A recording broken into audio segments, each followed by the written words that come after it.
Mr. Canova, he is a professor of economic law at Nova Southeastern University. He was born in Long Island. He has family ties down here in Sunshine State. He graduated from Georgetown Law School, and he's been preaching about, the need for macroprudential regulation since the 80s, right? And, now he's running against Debbie Wasserman-Shultz in Florida's District 23 in Southern Broward. And I'll let him have the stage. Great, thank you, Alan. It's great to be here. I'm very excited to get this invitation from Owls for Bernie because I'm a Bernie Sanders supporter. And I have been a Bernie Sanders supporter since the day that he announced that he was running. As Alan mentioned, I'm a law professor right down the block, so to speak, or right down the road, Nova Southeastern University. We've got one of our Nova students here at least. And I've been a law professor for almost 20 years now. So I'm a lawyer by training. As Alan mentioned, I was born in New York on Long Island and moved down here for my first teaching job at the University of Miami. And that was in the 1990s. And I left for a tenure track job in New Mexico, but the whole time I was trying to get back here to South Florida, and I finally did, so I was very happy about that. And folks ask me, why am I running against Debbie Wasserman-Shultz? She hasn't had a challenge, as many of you know, in 12 years in Congress. Nobody's ever challenged her in the primary, and this is her first primary challenge. Most of you probably know Debbie Wasserman-Shultz because of the presidential election.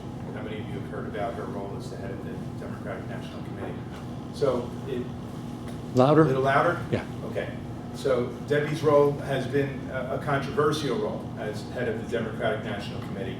And, certainly there is the perception that she has tried to undermine Bernie Sanders' campaign. And that's not actually why I'm running against her, though. It's certainly, that's, you could say, the icing on the cake, though.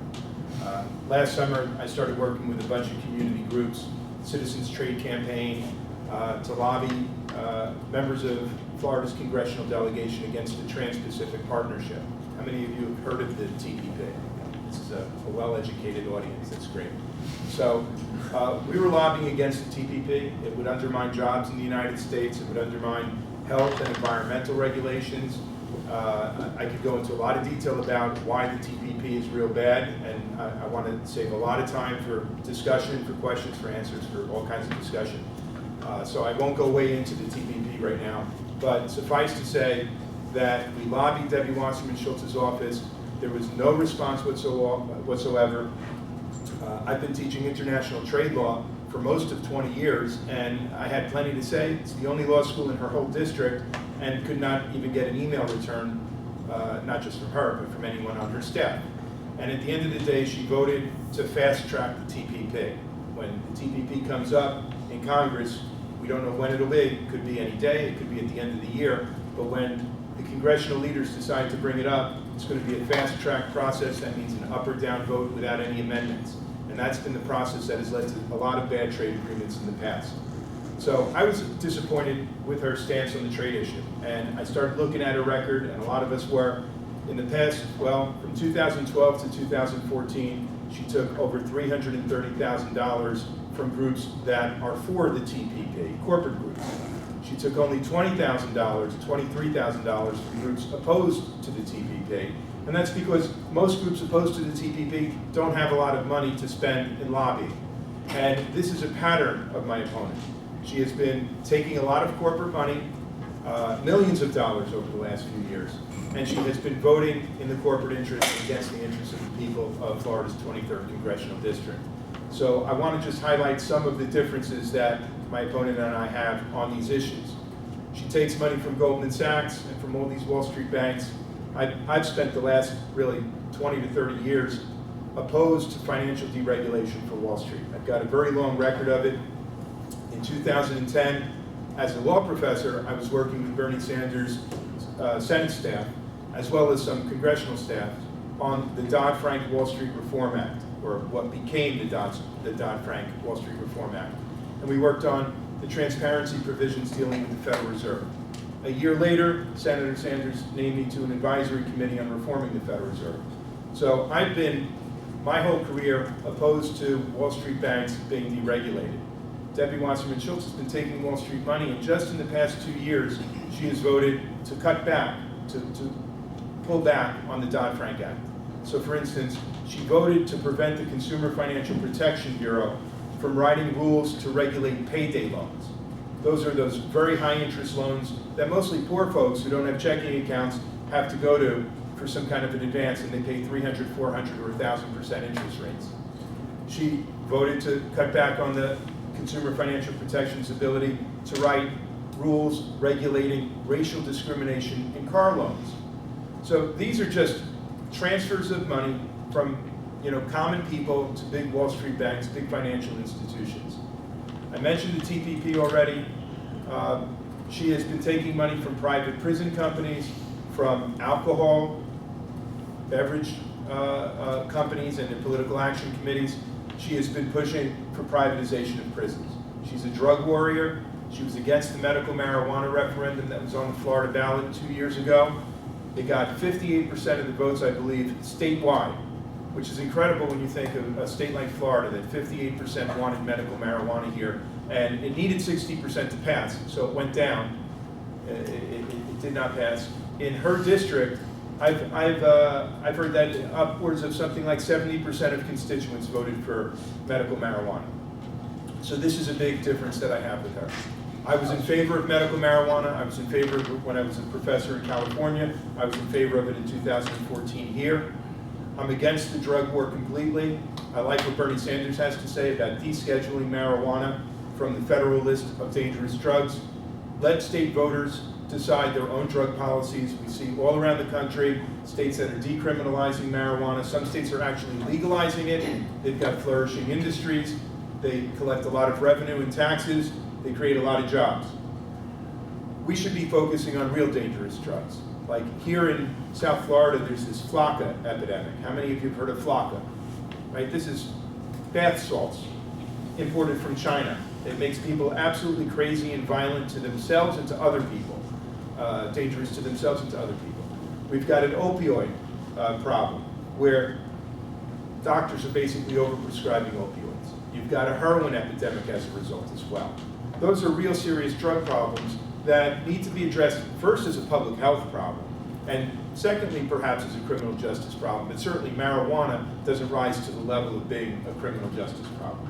So there's another big difference that I have with my opponent.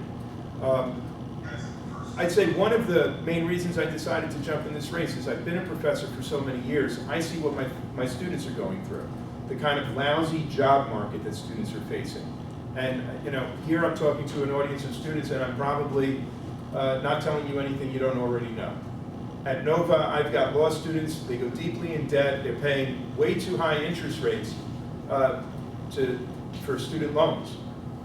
Again, you take a look at the interest rates that the Federal Reserve charges in lending to the biggest banks in this country, and it's near 0% interest rates. And yet, somebody who wants to go to school, whether it's an undergrad or a graduate degree, they're borrowing at 6, 7% interest rates, which means over the course of a decade, they'll pay back twice. They'll pay back in interest as much as they're paying back in principal. Then graduate, and the job market is a tough job market. So I believe that the federal government should be doing a lot more to help the job situation, not just for young folks, but for people of all ages. The economy fell off of a cliff in 2008. Now it's recovered for some, but as Bernie Sanders reminds us all the time, most of the income gains have gone to the very top 1%. The unemployment rate is a bit of a fiction.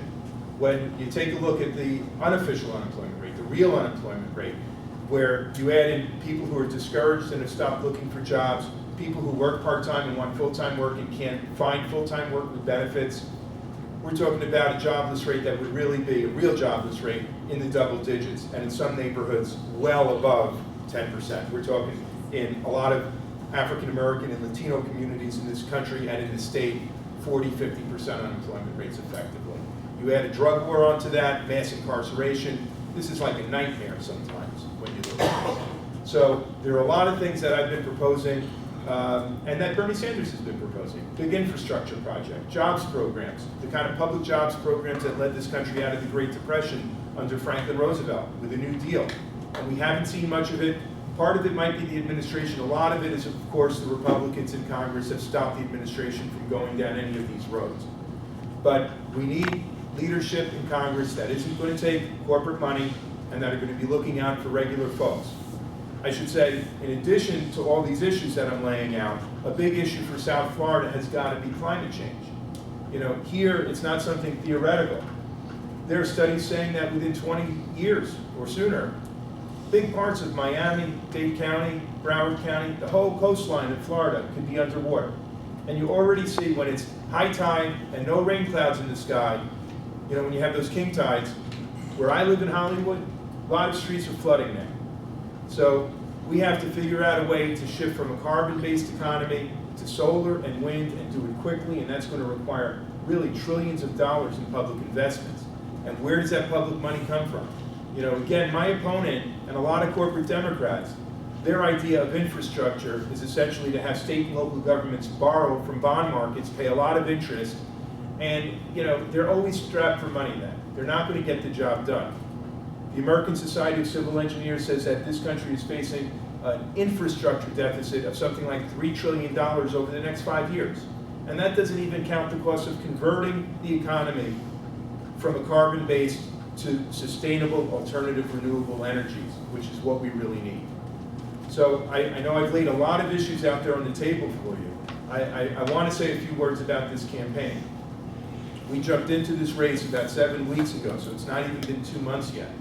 And at the beginning, like Bernie when he started, we had no money, no endorsements, and a lot of people raising their eyebrows and saying, what are you doing? Why are you challenging the head of the Democratic National Committee? Are you crazy? And in 7 weeks, we've got more than 10,000 individual contributions online. Most congressional races, they're lucky to get 3,000 or 4,000 in the course of an entire year. We've got 10,000 in less than 2 months.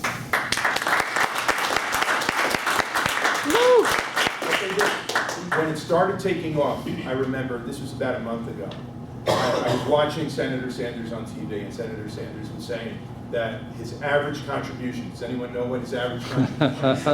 $27. So I went on ActBlue to our page to see what our, because I hadn't even paid attention, what was our average contribution. And I kid you not, it was $27.27. And I thought, this is a sign from the heavens. It's a good omen. Now, I will say that since then, our average contribution has actually declined. It's closer to $20. But we've got a lot of contributions coming in all over the place. We need small donations. We need volunteers as well. And people have been stepping up right and left saying they want to volunteer. We're finally getting the campaign infrastructure we need to take care of volunteers, to organize volunteers.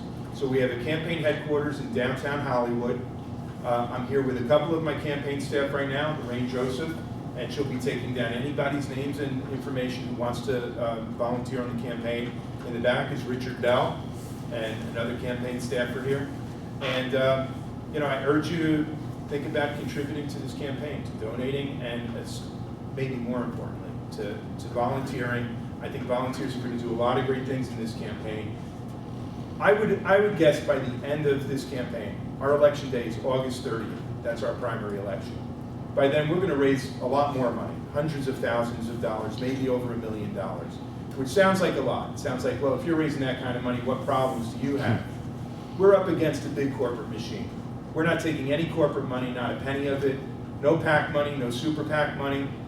My opponent, I'll tell you, a month into this campaign, when we got her attention, her response was twofold. One, she had a $5,000 a plate fundraising dinner for the largest corporate CEOs in the country. So she probably raised as much in one night from a handful of CEOs as we had raised in a full month from thousands of small donors around this country. And her other response was, as the head of the DNC, the Democratic National Committee, they decided to overturn President Obama's 2008 decision that the DNC would not take any donations from corporate lobbyists. So this is the establishment responding to a threat from the grassroots. And in fact, she was quoted, this great quote just a week or two ago. You know, she was asked about the superdelegates. All the superdelegates that have lined up for Hillary Clinton against Bernie Sanders, and she was asked, is this fair? The Republicans don't have this. What kind of democracy is it when you have superdelegates accountable to no one? And her response was, well, the superdelegates are there to protect elected officials from the grassroots. Well, I'll tell you, she's an elected official and she has nowhere to hide from the grassroots, because our campaign is a grassroots campaign. And the bigger they are, the harder they fall. This is going to be a historic election in this district, and it's going to be a bellwether for what can change the Democratic Party in the future. You know, there have been a couple of articles that just have come out in the past few weeks. Huffington Post, describing this campaign, said that our election, our race here in Florida's 23rd, will reveal more about the future of the Democratic Party than any other contest in the country this year, because it's so clearly pitting progressive values against corporate-dominated machine politics. And then Amy Dean, a great labor activist and scholar, what did she say? She analyzed it in a very interesting way, along the lines that I've been saying, which is you take a look at the congressional map, and 90% of the seats in this country, for the House of Representatives, there are 435 seats, 90% of them are safe districts, because they've been gerrymandered by their state legislatures, which means they're either solidly Democratic or solidly Republican. Florida's 23rd congressional district, solidly Democratic. It's hard to imagine a Republican ever winning this seat. But what that means is, if there's no primary challenge to an incumbent, there's no democracy. There's no accountability. And that's what has shifted Debbie Wasserman-Shultz's politics over the past 12 years, from somebody who, at least initially, was more progressive, to somebody who is quintessential, the machine politician now. So I'm very happy to be here. I'll talk more about Bernie if you want, and more about our campaign. But I've gone on for long enough, and I'd really like to have a discussion with you guys, with you, anyway. Yes, thank you. That hand, I saw first. And could you introduce yourself, please? Sure, I'm Cheryl Harris. Do you feel like the 23rd, though, I mean, you were just talking about the gerrymandering of the districts and stuff, but Florida just, you know, we actually had a decision that they did find gerrymandering, and so the districts have been redrawn. I know that South Florida isn't drastically redrawn, but it is somewhat. Do you think that the makeup of the district could affect that any differences with the new map could make any differences for the election? In the 23rd, it's still a very heavily Democratic district. It's made it maybe a little bit less so, but not that much. It's really pretty safe. For a Democrat to lose, you'd have to get every Republican and independent vote lining up against that Democratic candidate, and still I think it would be a pretty close one. And that's just not going to happen. Most of those independents are really going to break Democratic, I think. So it's still a pretty safe Democratic district, which still, it suggests that if there's not a primary challenge, it's a free ride for an incumbent, and that's why things have to really change. And please introduce yourself. Thanks. Marsh McCall. I know, like you talked about, I think of marijuana as just being like one component of the drug war. There's Yeah. still a plethora of other, other issues. I'd like to know, like, how you solve those. Sure. Like what some people might consider like more harder drugs, cocaine, Yeah. crack, meth, heroin. I'll tell you, So how would you? some years ago I was a professor at the University of New Mexico, and it was a very interesting time to be at New Mexico. It was the late 1990s, very early 2000s. And it was interesting because the governor of New Mexico was Gary Johnson. How many of you have heard of Gary Johnson? Okay. Gary Johnson was a Republican governor, and at the time he was the highest elected official in the country against the war on drugs. And he wanted to decriminalize all of these drugs that you just mentioned, across the board, and to treat the harder drugs as public health problems, not as criminal justice problems. And it is interesting. You see the drug epidemic we have here right now in this country, a lot of it is prescription drugs. And a lot of it is based on antidepressants, in fact. It is interesting to see the most wealthy country, maybe in human history, right? With such high levels of emotional depression among the population, hoping that a magic pill will solve it and make us happy. Now, while the magic pill might not make us happy, locking people up for turning to drugs is certainly not going to increase anyone's happiness. Unfortunately, the prison industry is just that. It's an industry. You got a lot of giant corporations that have vested interests in this drug war going on and on and on.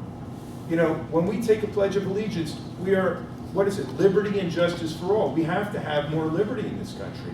Adults have to be able to make decisions, sometimes bad decisions, and we have to deal with public health issues as public health issues, not as criminal justice issues. Now, Gary Johnson didn't get much through that Democratic legislature when I was teaching at University of New Mexico. So the drug war didn't come to a sudden halt in New Mexico. But over the years since, you see state after state where marijuana has been either decriminalized or actually legalized. You know, the sky hasn't fallen on these states at all. I'll say that when you talk about the war on drugs, there are a lot of collateral consequences that are very serious that we have to address. Of course, mass incarceration. People are going through this system, and they're not coming out equipped to deal with the kinds of problems that we all have to deal with in society. They don't come out better educated, trained for work. They come out with a mark on their shoulder, so to speak. It's harder to get a job than ever before. The fact that they serve time in prison follows them the rest of their lives quite often. And many of them are barred from voting for the rest of their lives. Felon disenfranchisement. That's one of the measures that Gary Johnson got through. I'm proud that I helped spearhead the movement in New Mexico in 2001 to abolish felony disenfranchisement. It's a blemish that this state has, that a major part of the population, and unfortunately overwhelmingly concentrated in African American and Latino communities, young men usually, are barred from voting for the rest of their lives. Often for nonviolent drug offenses, for doing the same drugs. I say it all the time that the last 3 American presidents, as far as we know, and a majority of the American people have used it. You know, this hypocrisy must end. There doesn't need to be more prisons, there need to be a lot less prisons, and there need to be a lot more jobs. And previous generations knew how to create jobs in this country. And again, I'm a student of history. You go back and you look at history. You know, Franklin Roosevelt had his New Deal. 11 million jobs in the New Deal were public sector jobs, literally building the infrastructure of this country. Ronald Reagan is a president who's associated with the free market, not public sector jobs. His father and his brother got through the Great Depression working for the Works Projects Administration. And after the New Deal, you had World War II. Hate to say it, but it's the largest public sector jobs program maybe ever. We shouldn't be having public sector jobs programs that are war-making. We should have peacemaking jobs programs. And after World War II, you had the GI Bill of Rights, opened up higher education, job opportunities, small business loans, housing, cheap housing loans, to 16 million returning veterans and their families. Eisenhower had his interstate highway system. In the 1960s, we had the space program. The space program had all kinds of spin-offs for computerization. I mean, really, the kinds of laptops and iPads and things like that that we have today that we take for granted wouldn't be here if Uncle Sam, if the federal government, had not taken the lead in basic research and development, even the internet through DARPA, Defense Department program. You know, the federal government should be figuring out ways to solve problems by putting people to work, educating people and putting us to work to solve problems. Lord knows this country has a lot of problems, and I mentioned climate change. If we are not going to sink underneath rising sea levels, we've got to respond to this quickly. And, you know, that's, you could say, the special case. You know, even aside from climate change, just the antiquated roads, bridges, sewage treatment facilities, waterworks, you name it, the electric grid. This generation was born in the lap of luxury. And we go through it thinking we can leave the next generation with nothing. We don't have to reinvest. We can still have low tax rates. We can have a grand old party and everything, just kick the can down the road, and the next generation will have to deal with the problems. It has to end. You know, we all need to step up. And I'll say this, that one of the reasons I decided to run, a big reason I decided to run, was Bernie Sanders himself. You know, when that TPP vote happened, when the fast track happened, and I thought, somebody's got to challenge Wasserman-Shultz, and a lot of folks were saying this. I was thinking, even if Bernie gets elected, and I've felt the burn, I still believe he can get elected. If he gets elected, he needs a Congress he can work with. And this guy in his 70s is stepping up to the plate and putting it all out on the line. I thought the least that I could do, that all of us could do, is to step up and do something more than we've been doing. I never thought I'd run for a political office. It's not something I've ever aspired to, but I think ordinary folks who would not normally do things like this, like volunteering, like walking door to door, phone banks, whatever it is, ordinary folks have got to step up if we're going to beat this corporate machine. And, you know, there's a lot at stake. The future of democracy, the future of this generation, and future generations. Oh, wait, I'm sorry. You talk about your... And your name? Amar. You talk about your disdain, if I may say, for the TPP, but Yes. globalization seems to be away from the 90s, 21st century. Those jobs that have left India and China aren't coming back. Right, Donald Trump has this disdain for Oreos because they're moving their manufacturing plant to Mexico. I mean, I understand why you're against the TPP, but I mean, there's no way to stop it, right? Well, I'd say this. Often these issues are presented as dichotomies, false dichotomies. It's all one or the other. And it skips a whole range of possibilities in the middle of the spectrum. So yes, we all want some globalization. I'll say the 1990s was not the first era of globalization. Bless you. After World War II, you know, the United States helped Western Europe rebuild and Japan rebuild. And it wasn't through private investment as much as public transfers, the Marshall Plan. So there are ways to help your neighbor, so to speak. We've got a neighbor south of the border that often looks like a failed state, Mexico. And you can look at countries even south of Mexico that look like even bigger failed states. So is the private sector solving these problems? Is corporate globalization solving it? No, in many ways it's making it worse. So you look at the trade deals we've had, and it's interesting. Whether it's Bill Clinton running for president in 1992 or Barack Obama in 2008, they all admit, and even Hillary Clinton now, they admit the trade deals we've had in the past, not so good. We're going to fix it. We're going to have environmental side agreements, labor side agreements. And then they get in office, and we never really get side agreements that have any kind of teeth in it at all. So you look at the beginning of maybe the modern globalization period that you're referring to, with the North American Free Trade Agreement, NAFTA. You know, that is the first time a first world country, the United States, ever had a free trade agreement with a third world country, Mexico, which creates all kinds of problems. When the European Union was having their common market, at least they all have first world standards, you can say. When suddenly you've got first and third world countries in a free trade agreement, a free trade area, now how are you going to harmonize your labor standards, your wage rates, your environmental standards?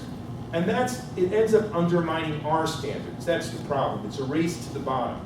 So I'm not against globalization. What I'm saying is you need more harmonization of standards, and you need first world countries to give foreign aid, actually, to third world countries to raise their minimum standards. Now, that's dealing with the TPP on one level. Now you can take a look at certain specific provisions of the TPP that bother me the most, maybe, as a lawyer and a law professor. The investor-state dispute settlement provisions.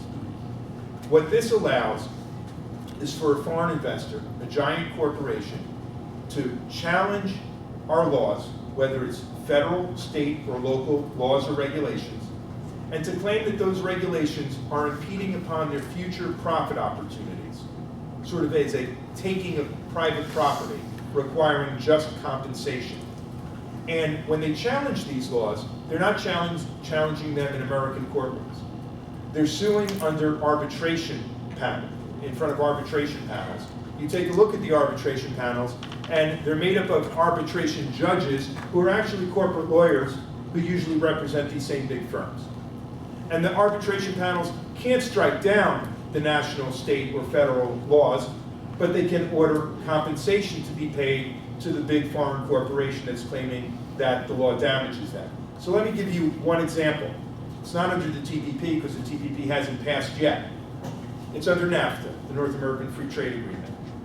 About a month or so ago, TransCanada, a gigantic energy company in Canada, announced it was going to sue under NAFTA's investor-state dispute settlement provisions, challenging the Obama administration's decision not to move forward with the Keystone XL pipeline, which could be an environmental disaster, that Keystone XL pipeline. Talk about wedding us to more carbon emissions for the foreseeable future, for decades. and contributing to climate change. So the Obama administration decides not to move forward with the Keystone XL pipeline. TransCanada says we're going to bring a $15 billion lawsuit claiming we should have compensation under NAFTA's investor rights provisions. The TPP has the same kind of investor rights provisions. It would undermine not just environmental protections, GMO labeling, food labeling, public health and safety, basic kinds of police measures like that. We can still have them, we just have to pay a foreign corporation for complying with them. It shifts the cost of compliance from a foreign investor to the taxpayer.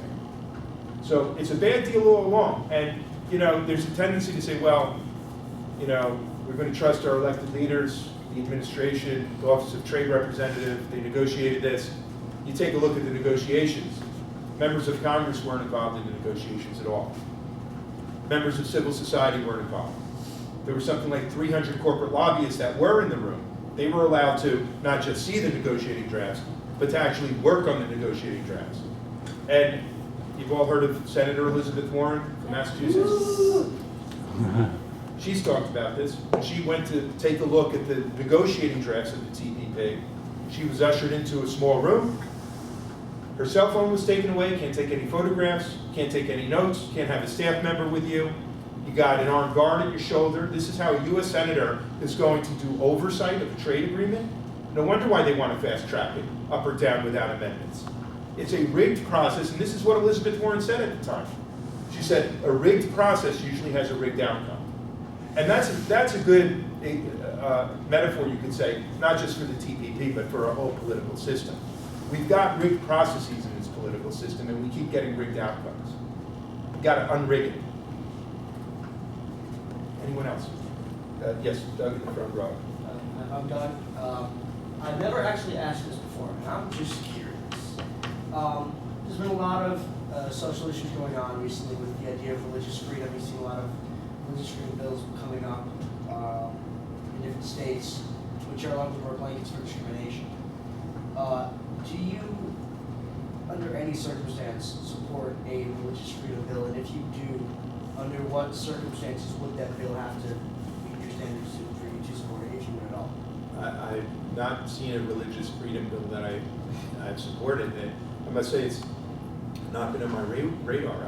I look at this country, there's churches and synagogues all over the country and mosques. I think people, unless I'm missing something, I think there's already a lot of religious freedom. So it's not one of the burning issues that I've had.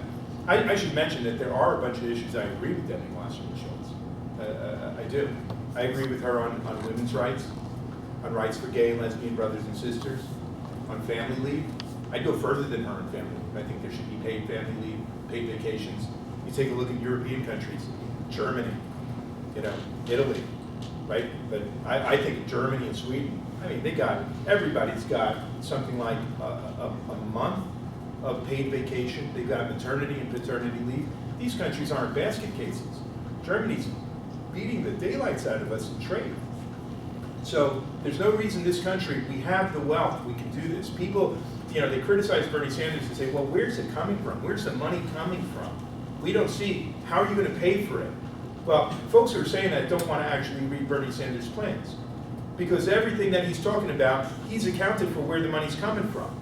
A financial transactions tax, which I've been calling for the last 25 years. If there's $1 trillion in financial transactions every day, and you tax it at like a penny on the dollar for each transaction, you're going to raise an awful lot of money and reduce financial speculation. He calls it a Robin Hood tax, and that's what would fund tuition-free public colleges and universities under the Sanders plan. First, what's your name, sir? Michael Sotelo, I'm from Stand Up, Florida. We helped get rid of Allen West stuff. Yeah, you have, I'm sorry. Martin County, St. Lucie County got rid of Allen West. Oh, yeah. We're not Congratulations. nonprofit, we got rid of Allen West. It was an educational campaign. So help us get rid of Debbie Wasserman-Shultz. Well, I would say that's what you have to do, because she has such a big name, you have to use that name against her, which is what we did up there. That way, we weren't a political action, we were a nonprofit, just telling them who their congressman is. It's already sort of happening. Look, I've never run for Congress before, And, you know, I've got strengths and weaknesses like anyone else. Why could I jump into this race and after 7 weeks have 10,000 individual contributions? It's not because of me, it's because of her. It's because of Debbie Wasserman-Shultz. She's become such a villain around this country in so many circles. And, you know, the bigger the corporate machine is, the bigger the grassroots, you know, pushback, reaction to it has become.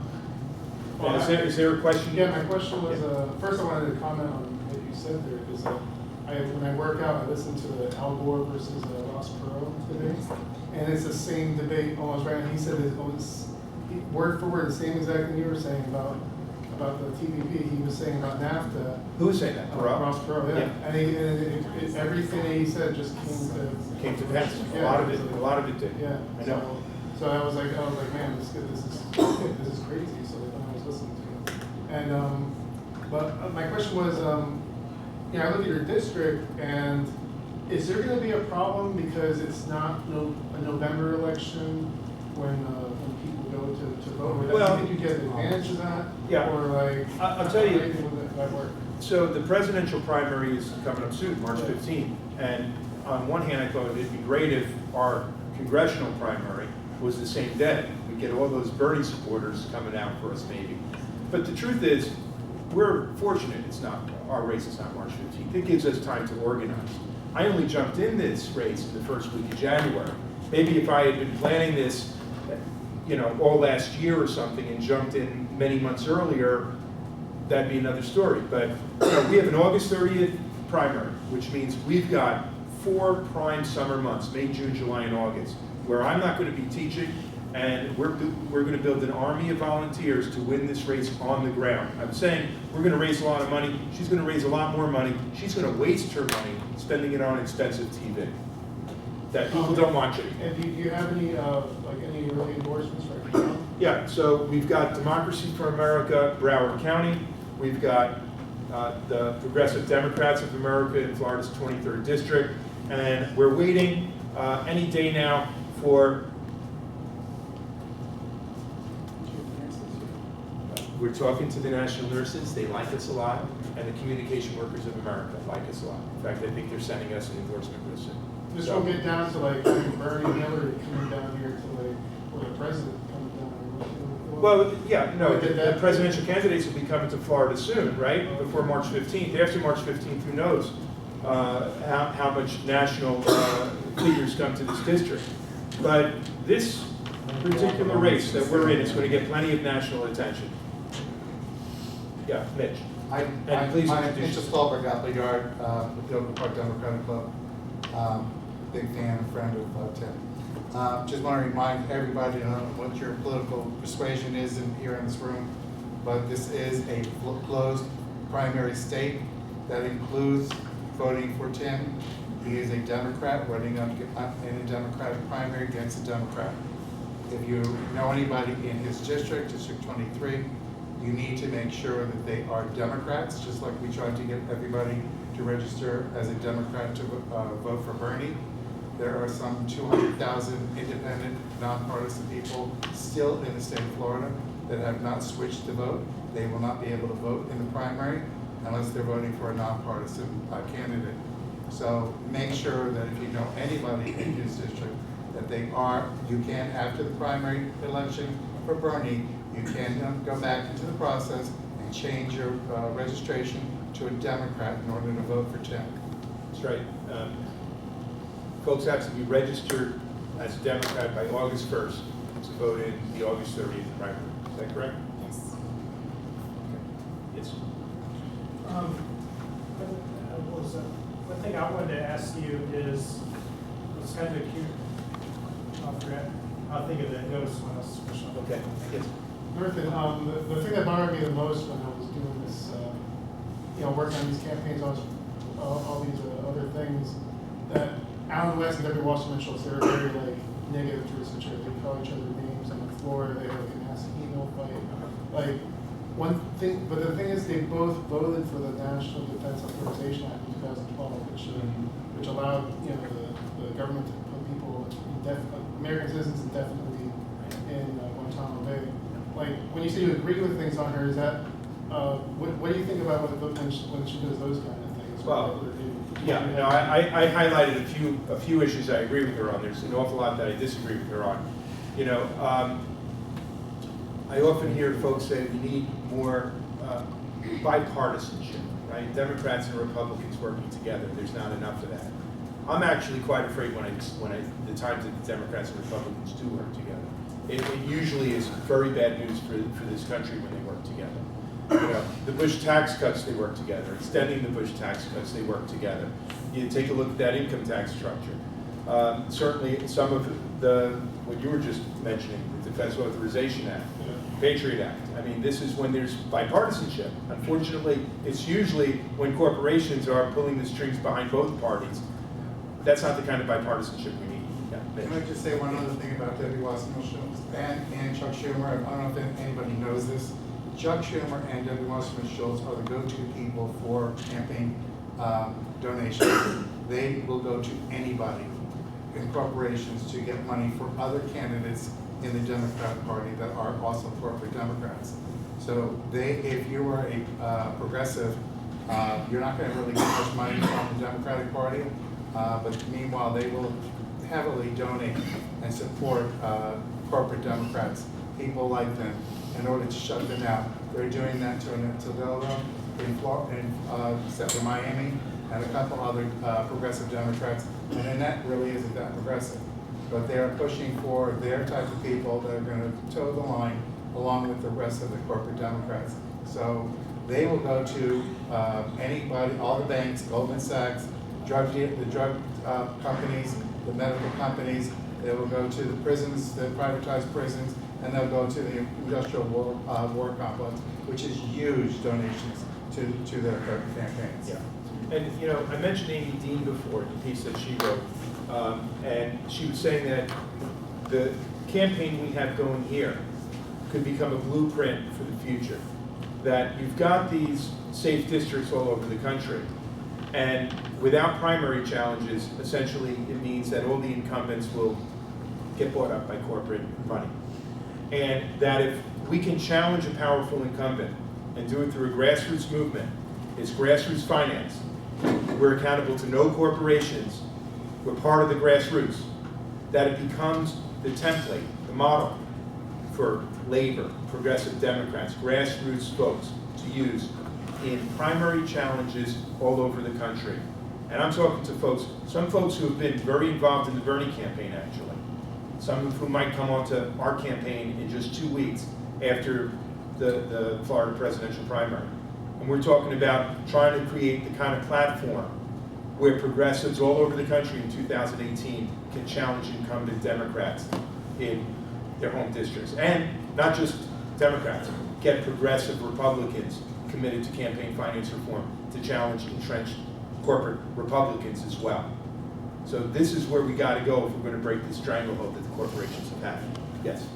In this room, like, everyone seems to be pretty knowledgeable about all the issues that you touched upon, but how do we build the grassroots movement around the people that don't know these issues? I mean, I came into this because of the Occupy movement. I was just a mom, and I just happened to see it at Occupy Fort Lauderdale, and that's how I learned about all this stuff. But how do we reach other people? Do we need another movement like that or something? Well, you know, it's funny. I also took part in Occupy. I was out in LA and I taught a workshop on the Federal Reserve on Wall Street. And not too long ago, in an interview, media interview, somebody asked me what I thought happened to the Occupy movement. And I said, I think a lot of the Occupy movement, a lot of that energy, a lot of those people have become part of the Bernie Sanders campaign, right? I really think so. And, you know, how to organize in this day and age. You know, I just took a swipe at what Debbie's going to do. She's going to spend millions of dollars on TV. You look at what Jeb Bush did. He raised $130 million or something. Had spent a lot of it on expensive TV ads. And in this day and age, who's watching this? I mean, my generation and millennial generation, you know, will pause it, get up, get a snack, go to the bathroom, come back, and then fast forward through that commercial. Who wants to watch these 30-second attack pieces? I think they're less and less effective, is what I'm saying. More effective is grassroots organizing through social media. That's how we've raised so much money so quickly. And there's nothing like face-to-face contact, which is why we need all of you. We need volunteers who are willing to walk the streets for this campaign, knock on doors, and meet people, and have conversations. You know, to change people's minds, you've got to confront them. You've got to have a real discussion with them about issues, and meet them where they are, so to speak. What are the issues that are of concern to people in South Florida? I mean, I feel like I have some idea because I'm in touch all the time with my students. I see semester after semester the kind of struggles that they're going through. And, you know, there's a lot of happy talk about this economy. And, you know, to me, what I see, the reality is not like that happy talk at all. This is an economy that's really stuck in neutral. You know, this is a generation that doesn't have the same opportunities that their parents' generation did and might never have if present trends continue. So again, it's a matter of meeting people where they are, whether it's through social media or face-to-face, and having conversations, and there's no shortcut. I mean, this is what campaign season is all about. Oh, we may have to wrap things up. Okay, well, let's try to go real quick. I Sir? just had a quick question. My name is Nick Barnymore, and I just wanted your view on board torture and raising the minimum wage. Sure. Raising the minimum wage up for a $15 minimum wage, I would like to have protections for small businesses though. The $15 minimum wage is really important for the big giants like Walmart that can afford it right off the bat. There are a lot of small businesses that can't, and we got to figure out ways to have some protections for them. Torture, I've always been against torture. Waterboarding should be considered an international criminal offense. And it used to be. After World War II, the U.S. prosecuted Japanese war criminals for waterboarding, water torture. John McCain, who had been tortured during the Vietnam War, made that point time and again. Okay. Some other quick hands, yeah. Noah Shrodman, sorry. I find it really weird how in South Carolina, Bernie lost amazingly to Hillary. And yet you see that the black voters voted all for Hillary. And yet, if, like, my screensaver is Bernie getting arrested for black rights, I mean, you have to see how clear it is that he's a better candidate. And yet, I listened to Progress on Sirius XM, and they're saying, well, they're equal for blacks. I mean, I don't really think so, considering she was campaigning for Goldwater. Well, and even more recently, you know, Bill and Hillary Clinton during the 1990s did an awful lot for mass incarceration, for punishing welfare recipients. I see a big, clear difference between Bernie and Hillary on all the race issues. I really do. South Carolina, I think the Clinton machine went into overdrive, influenced the pastors in all the black churches, whether legally or illegally, influenced them. And unfortunately, in this day and age, that's how a lot of folks in South Carolina voted. I don't think South Carolina is that representative of even a lot of other southern states. I don't. No, but they had like 16 or 20% turn in the Yeah. vote for the Democratic vote. The Democrats definitely did not turn out to vote. Yeah. That's what I was going to say, it's the low voting turnout. The low voting turnout. And this is what's frustrating, and this is what's bothered a lot of people, that Debbie Wasserman-Shultz is the head of the DNC. Scheduling very few debates, scheduling them at times that will conflict with big sports events and stuff like that and holidays. The Republicans, on the other hand, they showcase their freak show, and, you know, that freak show captivates us. It's like you can't look away from it. And they get big turnouts, and the Democrats are getting low turnouts. So, you know, it's troubling what's happened in the past couple of weeks, but there's still a lot of states left. You know, people still have to go to the ballots, and we got to put a big effort. March for early voting starts when? Saturday. Absentee ballots are already out. Yeah. So now is the time. All hands on deck. Can't concede Florida at all. Got to fight for it. It's not a spectator sport. Yeah. I just, we're on like a family leave that you mentioned earlier, like West New York, I know some of them, they also have maternity leave. You support not only maternity leave, but not only maternity leave, but paternity leave as well. After I studied at Georgetown, I was a Swedish Institute visiting scholar at the University of Stockholm for a year. And that was a big eye-opener. So they had they had maternity leave at 80% pay. Any woman who gives birth for 18 months gets 80% of her pay. Now that's a family policy for sure. And it had become too one-sided, you could say. that it was always the mothers taking the maternity leave. They could, theoretically, a woman could take 6 months, then the father could take the next 6 months, but men weren't doing it. So the Swedish parliament actually passed a law requiring men to have to take 1 month. Okay? I think there should be both maternity and paternity leave. I think this country is wealthy enough to afford these kinds of things. And I think it's an investment in children and the future. And investments like that pay off. You know, I talked about the GI Bill and the Marshall Plan. And there are studies that show that for every dollar that was being spent on the GI Bill, it brought back several dollars in benefits. It put people to work for the rest of their lives, the tax revenues that they paid. You know, public investment has gotten a bad name in recent years, and it's because there's a corporate agenda to privatize everything. You know, we've got to make the argument that public investment is crucial for the future. Yes. And what you said earlier about climate change and how apparent that's becoming, especially in the next 20 years, some areas of Miami are going to be flooded by then. What movies are you going to do to help, realize how work with the government to combat against it, as well as to convince, as well as to educate people about this ongoing? Well, look, one member of Congress isn't going to do it alone, okay? But I'll say this, you got to make the argument time and again. And this is the Sunshine State. There's a lot of sunshine here. And we don't have solar hardly anywhere. And there's going to be a solar initiative on the ballot, and FPNL put their own deceptive initiative out there, and they essentially, both sides ended up withdrawing. You know, we need a crash conversion course in this country nationwide for solar and wind. Other countries are doing it. Germany has it all over the place. You know, there's no reason in this day and age that we should be so locked in. It's the only reason is the political power of the oil and gas lobby. You know, so that's got to be top priority. You know, there are so many disturbing studies that are coming out these days. The oceans could be extinct, no life in the oceans within 20 years. They're going to be acidified. What's going to happen if the oceans are acidic and there's no sea life in the oceans? You think that the acid's just going to stay in the ocean? It's going to evaporate into clouds. It's going to fall on the earth. Human life is going to disappear. I mean, that's why I think Bernie Sanders talks about this as the most important issue, the most important foreign policy issue. I mean, we're talking about the survival of species, perhaps. Well, Hillary still is funded by the fossil fuel industry. Yes, that is true. And she's for And so is Debbie Wasserman-Shultz.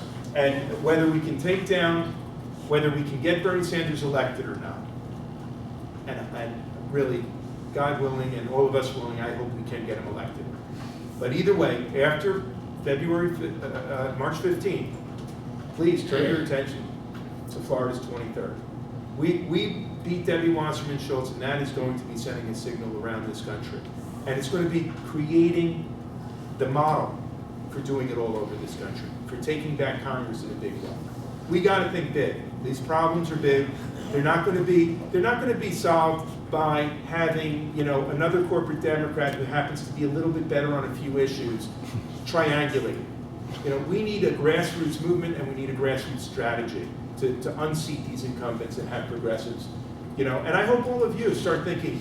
You're all, you know, many of you are very young, but start thinking. When do you want to run for a political office? Yeah, I know Doug is already. Absolutely. But it's going to require ordinary people stepping up and doing things they never thought they would have to do. Yes, sir. Hi, I'm Scott Cunningham. I just want to thank you for running. Thank you. I started following you once I was reading about Debbie and her dealings, and I honestly think you're the second most important race that's happening in the country right now.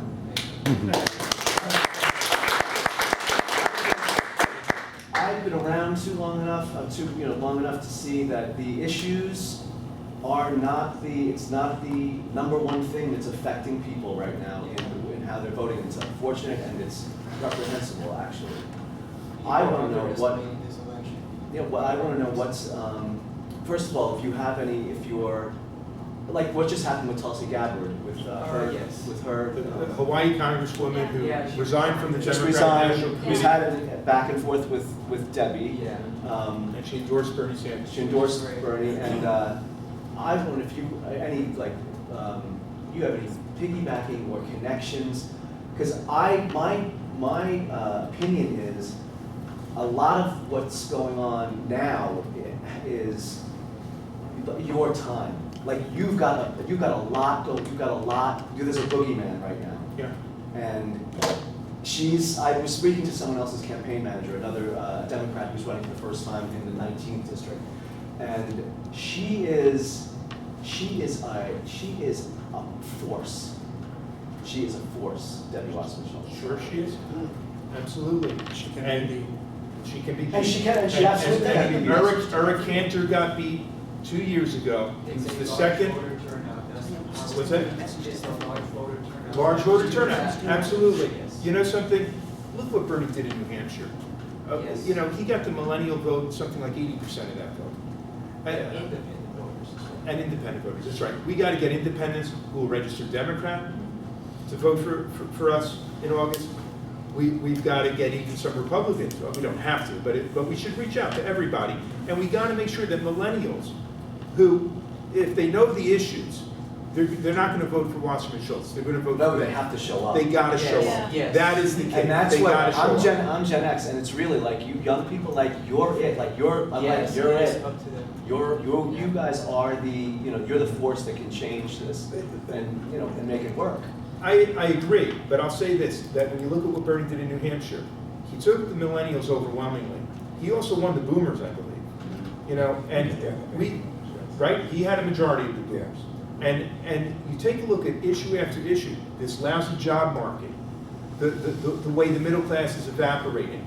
This isn't just millennials who are fighting. There are boomers in mid-career, people approaching retirement, whose the American dream has become a nightmare for them. You know, it doesn't matter how old or how young, we got to be having these discussions, these conversations, and pulling people onto our side and getting them tattooed in their brain. August 30th, they got to be registered by August 1st, and they got to be voting by August 30th. The boomers are jumping on because the millennials are their grandchildren.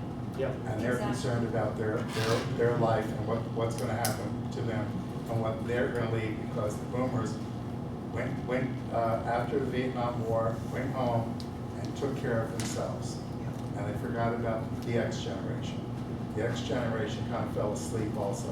Whereas the X generation, the millennials that became occupied, that became the Black Lives Matter.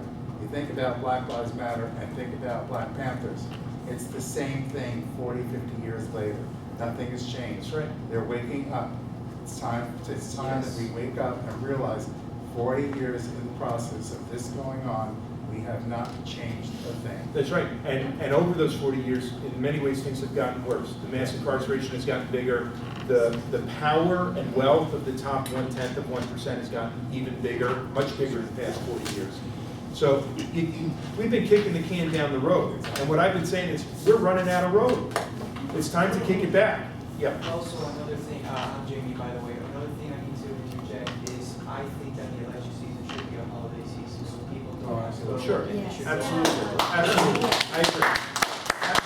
Absolutely agree. Absolutely.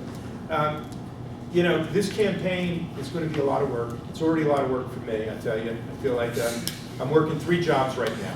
My job teaching at Nova, I'm my own campaign manager for now, and I got to be the candidate, which means I got to make sure I'm rested enough to be up in front of folks. It's going to be a lot of work for volunteers, and it's also going to be a lot of fun. Yesterday was a fun day. We had Bands for Bernie. Was anyone there? Bands for Bernie? Yeah. That was up in Lake Worth. You know, 3 stages, 25 or so bands, and they had me up on the stage 2 or 3 times to put a plug in for our campaign. We're going to have a bands for Canova for Congress this summer, and you know, this should be a fun campaign. You know, I know it's a lot of work, but we have a campaign headquarters now. We're going to have a big volunteers meeting Thursday night. If any of you can make it, spread the word. This Thursday? This Thursday, 7 p.m. It's on 2028 Harrison Street in downtown Hollywood. Okay? Tim, is that going to be on your website? Sign up with Lorraine right here. I'll give you all the and she'll give you all the information. So again, thank you so much for having me here.